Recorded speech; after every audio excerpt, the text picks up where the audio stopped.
Everyone, this is Shivam here and आज के इस वीडियो के अंदर हम बात करने वाले हैं रिड्यूसिंग रिएजेंट्स के बारे में। तो ये कल की वीडियो की मैं बात करता हूं तो कल की वीडियो के अंदर हमने देखा था कि रिएजेंट्स होते क्या हैं, किस तरीके से काम करते हैं, क्या क्या इफेक्ट पड़ सकता है मेरे पास अगर मैं रिएजेंट्स के अंदर, सेम रिएजेंट के अंदर ही सॉल्वेंट को, टेम्परेचर को या प्रेशर को चेंज कर देता हूं। और फिर हमने बात की थी कि हमारे पास कितने डिफरेंट टाइप के रिएजेंट्स हमारे पास हमें पढ़ने हैं। तो उसके अंदर जो मेरे पास सबसे पहली कैटेगरी थी रिएजेंट्स के अंदर, वो थी मेरे पास रिड्यूसिंग रिएजेंट्स। तो देखिए, मैंने सोचा कि मैं अगर आपको रिड्यूसिंग रिएजेंट जो है एक एक करके समझाऊंगा तो कहीं आप कंफ्यूज ना हो जाओ कि कितने सारे तो रिड्यूसिंग रिएजेंट्स हैं, कितना हमें पढ़ना है और इनके डिफरेंट डिफरेंट काम हमें कैसे याद होंगे।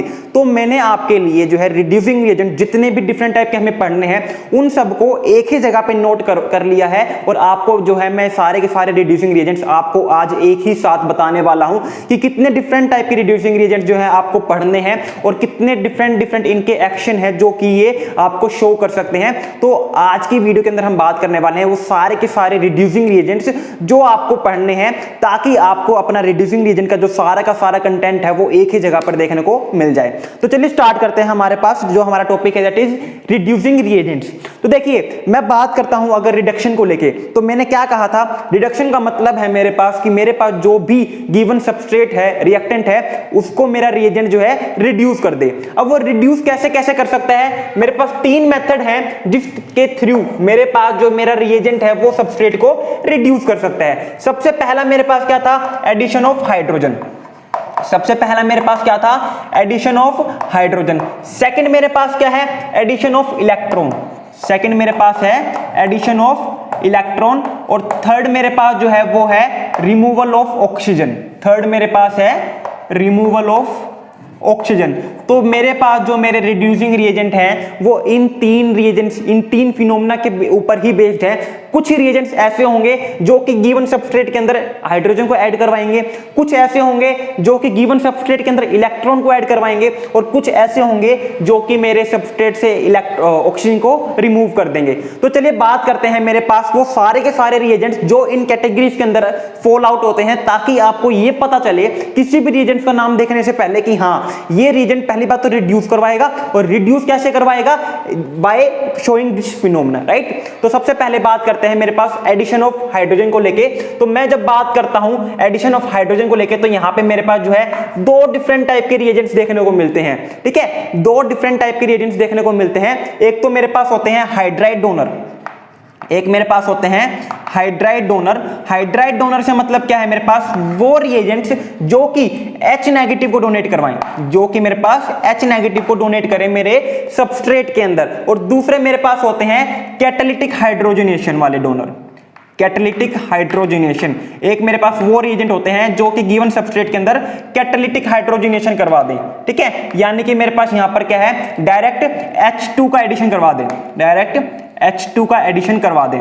ठीक है, अब एक बात बताओ, मेरे पास जो H नेगेटिव मैंने डोनेट करवाया है सबस्ट्रेट के अंदर, हाइड्राइड आयन डोनेट करवाया है, H नेगेटिव कहां पर जाके अटैक करेगा, जो सेंटर मेरे पास न्यूक्लियोफिलिक होगा, जो मेरे पास H नेगेटिव कहां पे जाके अटैक करेगा, एक न्यूक्लियोफिलिक सेंटर के ऊपर जाके अटैक करेगा, क्योंकि इसके पास इलेक्ट्रॉन डेंसिटी ज्यादा है। इसको अब क्या चाहिए, पॉजिटिव डेंसिटी, ताकि अपने आप को स्टेबलाइज कर सके।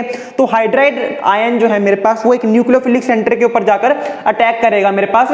तो यहां पे मेरे का कहने का मतलब क्या है कि यहां पे पोलैरिटी प्रेजेंट होगी सबस्ट्रेट के अंदर, तभी तो हाइड्राइड आयन वहां पे जाके अटैक कर पाएगा। यहां पर मेरे पास सबस्ट्रेट के अंदर पोलैरिटी प्रेजेंट होगी तभी तो H नेगेटिव वहां पर जाके अटैक कर पाएगा। अगर नॉन पोलर बॉन्ड होगा मेरे पास, वहां पर कोई भी पोलर बॉन्ड नहीं होगा, तो H नेगेटिव कैसे जाके अटैक कर सकता है, सिंपल सी बात है ये। तो यहां पे मेरे पास ये दो कैटेगरी में फॉल आउट क्यों होते हैं, क्योंकि ये वाले जो रिएजेंट्स होते हैं ये पोलर सबस्ट्रेट के ऊपर अटैक करते हैं। ये मेरे पास पोलर सबस्ट्रेट के ऊपर अटैक करते हैं, और पोलर सबस्ट्रेट में मेरे पास यहां पे हमें सिर्फ और सिर्फ, दोबारा सिर्फ और सिर्फ कार्बोनिल कंपाउंड पढ़ने हैं, सिर्फ और सिर्फ क्या पढ़ने हैं, कार्बोनिल कंपाउंड हमें पढ़ने हैं, राइट। अब मैं बात करता हूं यहां पर जो हमें रिएजेंट्स कैटालिटिक हाइड्रोजनेशन करवाते हैं, ये जो रिएजेंट्स हैं ये नॉन पोलर सबस्ट्रेट के अंदर हाइड्रोजनेशन करवाते हैं। ये मेरे पास नॉन पोलर सबस्ट्रेट के अंदर हाइड्रोजनेशन करवाते हैं। और यहां पे मेरे पास एग्जाम कौन से सबस्ट्रेट आते हैं, यहां पे मेरे पास आते हैं अल्कीन एंड अल्काइन। यहाँ पे मेरे पास आते हैं अल्कीन एंड अल्काइन। इनके अलावा हमें इसके अंदर कुछ भी नहीं पढ़ना है इन दोनों के अंदर, राइट। अब बात करते हैं वो कौन कौन से रिएजेंट्स हैं जो कि मेरे पास हाइड्राइड डोनर की तरह एक्ट करते हैं और जो मेरे पास कैटालिटिक हाइड्रोजनेशन करवाते हैं। तो यहाँ पे मैं अगर रिएजेंट्स की बात करता हूं तो सबसे पहला नाम मेरे पास आता है वो है लिथियम एल्यूमिनियम हाइड्राइड, ठीक है। फिर मुझे पढ़ना है सोडियम बोरोहाइड्राइड, फिर मुझे पढ़ना है सोडियम बोरोहाइड्राइड, फिर मुझे पढ़ना है यहां पर जिंक बोरोहाइड्राइड, फिर मुझे पढ़ना है sodium borohydride in presence of CeCl3, in presence of CeCl3। फिर मुझे पढ़ना है NaBH का होल थ्राइस, ठीक है। और फिर मुझे पढ़ना है यहां पर NaBH3Cn, ठीक है। और फिर मुझे पढ़ना है यहां पर लास्ट जो रिएजेंट है मेरे पास BH3 एंड ALH3 तो ये वो सारे के सारे रिड्यूसिंग रिएजेंट्स हैं जो कि हाइड्राइड आयन डोनर की तरह एक्ट करते हैं और ये क्या करेंगे, कार्बोनिल ग्रुप को जो है रिड्यूस करवा देते हैं एक पर्टिकुलर प्रोडक्ट के अंदर और वो प्रोडक्ट हमारे पास जो बनता है वो होता है अल्कोहल, ठीक है। तो यहाँ पे मेरे पास ये डिफरेंट टाइप के रिड्यूसिंग रिएजेंट्स हैं जो कि हाइड्राइड डोनर की तरह एक्ट करते हैं। अब मैं अगर बात करता हूं इन रिएजेंट्स की जो कि कैटालिटिक हाइड्रोजनेशन करवाते हैं तो इसमें मेरे पास जो सबसे पहला आता है वो है H2 palladium in presence of charcoal, ठीक है।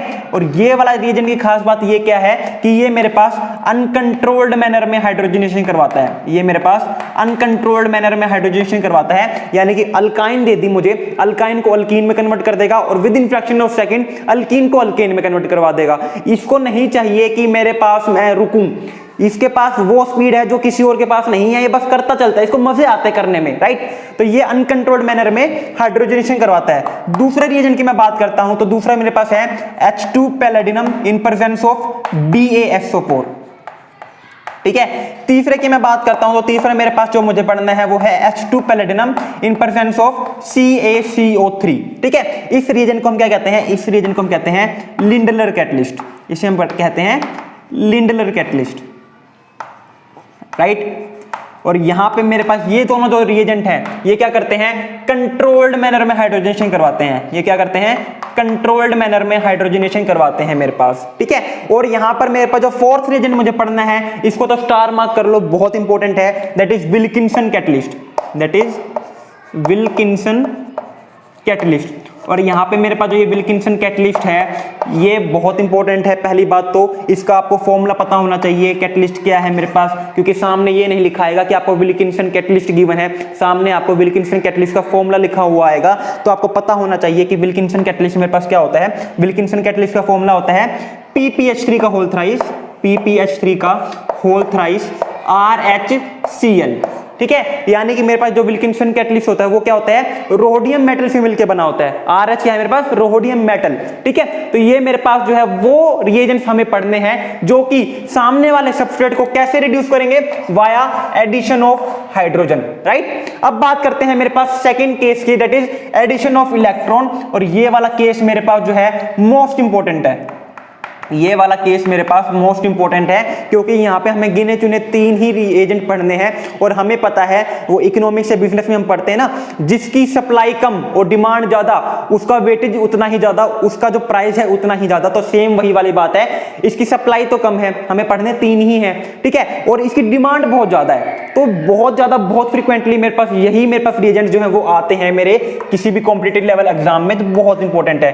क्योंकि यहाँ पे हमने देखा जो एडिशन ऑफ हाइड्रोजन करके जो रिएजेंट्स है वो कितने सारे हैं, 1 2 3 4 5 6 7 8 9 10 11 12 हमारे पास रिएजेंट्स हैं जो हमें पढ़ने हैं, लेकिन यहाँ पे तो हमें सिर्फ और सिर्फ 3 ही पढ़ने हैं। तो देखिए एक बात हमेशा याद रखना, और एक बात मैं आपको बता रहा हूं, कोई भी रिएजेंट आप छोड़ के नहीं जाओगे, कोई भी रिएजेंट आप छोड़ के नहीं जाओगे ये सोच के नहीं जाओगे कि इतने सारे में से मैंने एक रिएजेंट छोड़ दिया तो क्या फर्क पड़ गया। ऐसा नहीं होता है, क्योंकि एग्जाम के अंदर आपके पास क्वेश्चन कैसे आएंगे, मेरे पास एक रिएक्टेंट है R, मेरे पास एक रिएक्टेंट है, इसके सामने मैंने क्या किया, एक रिएजेंट डाल दिया R1, एक प्रोडक्ट बन गया P1, इसके सामने दोबारा एक रिएजेंट डाल दिया R2, प्रोडक्ट बन गया P2, फिर एक रिएजेंट डाल दिया R3 एंड प्रोडक्ट बन गया P3। तो ऐसे फर्दर मेरा एग्जामिनर जो है मुझे कभी भी एक रिएजेंट के साथ डील करने के लिए नहीं देता है। 4-5 रिएजेंट साथ में होंगे, मे बी वो 4 के 5 जो रिएजेंट है वो रिड्यूसिंग रिएजेंट से हो, क्या पता वो 4-5 ऑक्सीडाइजिंग से हो, क्या पता मेरे पास वो ऑक्सीडाइजिंग, रिड्यूसिंग एंड ऑर्गेनोमेटेलिक तीनों को मिला के मुझे जो है एक क्वेश्चन के अंदर दे दे। तो इसलिए मैं कह रहा हूं अगर आपको एक रिएजेंट का रोल भी नहीं पता होगा और वही रिएजेंट मेरे पास उन 4-5 रिएजेंट जो गिवन है उनमें से एक रिएजेंट पा गया तो आपका पूरा का पूरा क्वेश्चन ही खत्म हो जाएगा। कोई फर्क नहीं पड़ेगा उस टाइम पे कि आपको बाकी 4 रिएजेंट का रोल पता है। तो बिल्कुल भी ये गलती करके मत चलना कि मैंने एक रिएजेंट छोड़ दिया तो क्या होगा। एक रिएजेंट भी नहीं छोड़ना है, गिने चुने थोड़े से तो रिएजेंट है, गिने चुने थोड़े से ही तो रिएजेंट्स हैं। बिल्कुल भी मत सोचना कि ये मुश्किल है करने, मैं करवा रहा हूं, मुझे खुद पे बिलीव है कि मैं आपको करवा सकता हूं, तो आपको भी होना चाहिए कि आप कर सकते हो। अरे मैं इंटेलिजेंट नहीं हूं यार, मुझे कुछ भी नहीं आता, मैंने भी तो किए है ना, आप भी तो कर सकते हो फिर, ठीक है, बस इतना याद रखो। तो बात करते हैं एडिशन ऑफ इलेक्ट्रॉन को लेके। तो जो मेरे पास सबसे पहला रिएजेंट आता है, पहला रिएजेंट नहीं, रिएक्शन का नाम बता रहा हूं, इस रिएक्शन को जो कहते हैं वो है बर्च रिएक्शन या फिर कह लीजिए बर्च रिडक्शन। यहां पे मेरे पास क्या आता है, सबसे पहला केस बर्च रिडक्शन।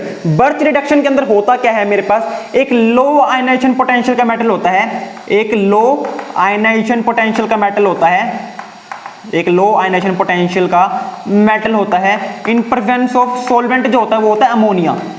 ये मोस्ट इंपॉर्टेंट है, इसको सबसे पहले तो स्टार मार्क कर लो, गोला मार लो, जो भी बॉक्स में डालना है डाल लो। सॉल्वेंट का रोल मैंने आपको कल बताया था, रिएजेंट्स के अंदर सॉल्वेंट का टेम्परेचर का एंड प्रेशर का बहुत इंपॉर्टेंट रोल रहता है। जैसे ही मैंने सॉल्वेंट चेंज किया उसका काम बदल जाता है और उसका जीता जागता उदाहरण जो है आपको अभी मिलने वाला है, राइट। देखिए सबसे पहले माइंड में आपके जो क्वेश्चन आएगा, लो आयनाइजेशन पोटेंशियल मेटल का क्या मतलब है। देखिए लो आयनाइजेशन पोटेंशियल मेटल का मतलब है वो मेटल्स जिनकी आयनाइजेशन एनर्जी बहुत कम है, यानी कि जो इजीली इलेक्ट्रॉन लूज कर सकते हैं, यानी कि मेरे पास एस ब्लॉक के मेटल, यानी कि मेरे पास एस ब्लॉक के मेटल। तो यहां पे मेरे पास बर्च रिएक्शन के अंदर जो रिएजेंट्स यूज हो रहे हैं उनका एग्जांपल मैं क्या ले सकता हूं, sodium in presence of ammonia, ठीक है, कौन सा ammonia, liquid ammonia, liquid ammonia, ठीक है, potassium in presence of liquid ammonia, ये मेरे पास एग्जांपल हो सकते हैं बर्च रिडक्शन को लेके, ठीक है। सेकंड में बात करता हूं अगर यहां पर, तो सेकंड केस मेरे पास क्या बनता है, यहां पे मेरे पास जो आता है वो है कपलिंग रिएक्शन। सेकेंड रिएक्शन मेरे पास क्या है, कपलिंग रिएक्शन जो मुझे पढ़नी है। यहां पे देखिए होगा क्या, यहां पे मेरे पास जो मेटल होते हैं वो तो लो आयनाइजेशन पोटेंशियल के ही होते हैं, मेटल तो मेरे पास यहां पे लो आयनाइजेशन पोटेंशियल के ही होते हैं, लेकिन मेरे पास यहां पर जो सॉल्वेंट होता है वो क्या होते हैं मेरे पास, नॉन पोलर। यहां पे जो सॉल्वेंट यूज होते हैं वो यूज होते हैं नॉन पोलर। नॉन पोलर का मतलब है जैसे कि ज़ाइलीन, जैसे कि ज़ाइलीन। अब देखिए मेरे पास जो मेटल तो था वो तो दोनों में सेम था, लो आयनाइजेशन पोटेंशियल के, यहाँ पे भी क्या होंगे, एस ब्लॉक के मेटल ही यूज होंगे, यहाँ पे भी मेरे पास एस ब्लॉक के मेटल ही यूज होंगे। लेकिन फर्क क्या हो गया, फर्क यहाँ पे ये आ गया कि यहाँ पे तो मेरे पास अमोनिया था, एक पोलर सॉल्वेंट प्रेजेंट था, जबकि यहाँ पे मेरे पास एक नॉन पोलर सॉल्वेंट प्रेजेंट है। तो जैसे ही सॉल्वेंट चेंज कर दिया, मेरा क्वेश्चन ही, मेरी रिएक्शन ही, मेरा काम ही चेंज हो गया रिएजेंट का। तो ये चीज आपको बहुत इंपॉर्टेंट है, याद करनी है। और जो मेरे पास थर्ड केस बनता है वो है मैकमरी कपलिंग रिएक्शन। थर्ड मेरे पास है मैकमरी कपलिंग रिएक्शन, मैकमरी कपलिंग रिएक्शन। और मैकमरी कपलिंग रिएक्शन में मेरे पास क्या आते हैं, अब की बार मेरे पास यहां पर एक हाई आयनाइजेशन पोटेंशियल के मेटल आते हैं इन presence of non polar solvent, in presence of non polar solvent. यानी कि अब की बार इन दोनों में फर्क क्या है, इन दोनों में फर्क ये है कि यहाँ पे सॉल्वेंट तो सेम होगा, लेकिन मेरे पास मेटल जो है जहां पे पहले एस ब्लॉक का था, अब उसकी जगह मेरे पास क्या आ जाएगा, हाई आयनाइजेशन पोटेंशियल का मेटल आ जाएगा। और हाई आयनाइजेशन पोटेंशियल मेटल से क्या मतलब है, वो मेटल जो कि इजीली इलेक्ट्रॉन लूज नहीं करते हैं, हमें बहुत ज्यादा एनर्जी प्रोवाइड करनी पड़ती है। तो यहाँ पे मेरे पास एग्जांपल क्या आते हैं, यहाँ पे सारे के सारे डी ब्लॉक के मेटल जो हैं, डी ब्लॉक के मेटल। और यहाँ पे मेनली आप कौन से मेटल पढ़ोगे, टाइटेनियम। यहाँ पे मेनली स्टार मार्क कर लो, टाइटेनियम आपके पास मेनली हर एग्जांपल के अंदर, हर रिएक्शन के अंदर गिवन होगा, titanium in presence of xylene, titanium in presence of xylene हमें यहाँ पे पढ़ना है। उसके बाद ये 3 रिएजेंट थे हमारे पास जो कि हमें पढ़ने हैं एडिशन ऑफ इलेक्ट्रॉन को लेके। अब मैं बात करता हूं नेक्स्ट केस की, that is removal of oxygen. तो यहाँ पे हमें और खाली और सिर्फ 2 रिएजेंट पढ़ने हैं, ये और ज्यादा इंपॉर्टेंट है। रिमूवल ऑफ ऑक्सीजन, जो सबसे पहली रिएक्शन मेरे पास जो देखने को मिलती है वो है मेरे पास Wolff Kishner reduction, Wolff Kishner reduction. ठीक है। जो पहली मेरे पास है वो है वुल्फ किचनर रिडक्शन। इसके अंदर जो रिएजेंट यूज होता है वो क्या होता है, NH2 in presence of base यानी कि जैसे कि मेरे पास KOH। ये आपने कई बार कई जगह देखा भी होगा लेकिन समझ में नहीं आया होगा कि ये कर क्या रहे हैं। ठीक है, तो यहाँ पे मेरे पास जो पहली रिएक्शन आती है जो कि रिस्पॉन्सिबल होती है रिडक्शन के लिए वाया रिमूवल ऑफ ऑक्सीजन, उसमें क्या आती है मेरे पास वुल्फ किचनर रिडक्शन। और इसमें मेरे पास क्या आता है NH2 in presence of base. और सेकंड में बात करता हूं तो सेकंड मेरे पास आती है क्लेमेंसन रिडक्शन। सेकंड मेरे पास केस बनता है यहाँ पे क्लेमेंसन रिडक्शन को लेके। और क्लेमेंसन रिडक्शन में मेरे पास यहाँ पे क्या देखने को मिलता है, zinc Hg in presence of HCl। Zinc Hg in presence of HCl, ये मेरे पास है वो दो reagents, zinc Hg in presence of HCl and NH2 in presence of base, जो कि रिस्पॉन्सिबल होते हैं रिडक्शन के लिए वाया रिमूवल ऑफ ऑक्सीजन। तो ये था हमारी वीडियो के बारे में जिसके अंदर हमने बात की है वो सारे के सारे रिएजेंट्स को लेके जो कि मेरे पास यूज होने वाले हैं फॉर रिडक्शन ऑफ सबस्ट्रेट। ठीक है, तो इन सारे रिएजेंट्स को आपको पता होना चाहिए कि एटलीस्ट ये तो पता होना चाहिए ना कि ये रिएजेंट गिवन है तो रिडक्शन करेगा, ऑक्सीडेशन नहीं करेगा। ये रिएजेंट, ये बात तो आपको पता होनी चाहिए ना। तो इसलिए मैंने आपको जो है सारा का सारा एक फ्लो चार्ट बनवा दिया है जिसमें आपको ये सारे के सारे रिएजेंट्स बता दिए जो कि आपके पास रिडक्शन के लिए इन्वॉल्व होते हैं। इसके अलावा कल की वीडियो से हम स्टार्ट करने वाले हैं, इनको एक एक करके देखने वाले हैं कि ये किस तरीके से एक्ट करेंगे। बिलीव मी, एक समझ में आ जाएगा, सारे समझ में आ जाएंगे, सारे के सारे एक जैसे हैं। ठीक है, ये सारे के सारे एक जैसे हैं। तो इन दोनों को करवाने के लिए तो मुझे 3 से 4 दिन चाहिए मैक्सिमम। और वो 3 से 4 दिन भी मैं इसलिए मांग रहा हूं क्योंकि मेरी एक वीडियो जो है वो 20 मिनट से ऊपर की नहीं होती है। मैं ज्यादा बड़ी वीडियो बनाता नहीं हूं क्योंकि आप लोग देखते ही नहीं हो फिर। ठीक है, तो थोड़ी सी दिक्कत यहाँ पे भी रहती है। तो कोई भी डाउट हो आप कमेंट सेक्शन में कमेंट कर देना। इंस्टाग्राम पे मैसेज ड्रॉप आउट कर सकते हो या फिर टेलीग्राम के ऊपर भी आप मैसेज ड्रॉप आउट कर सकते हो। इन दोनों सोशल मीडिया अकाउंट्स का लिंक आपको डिस्क्रिप्शन बॉक्स में मिल जाएगा। So thank you very much, have a good day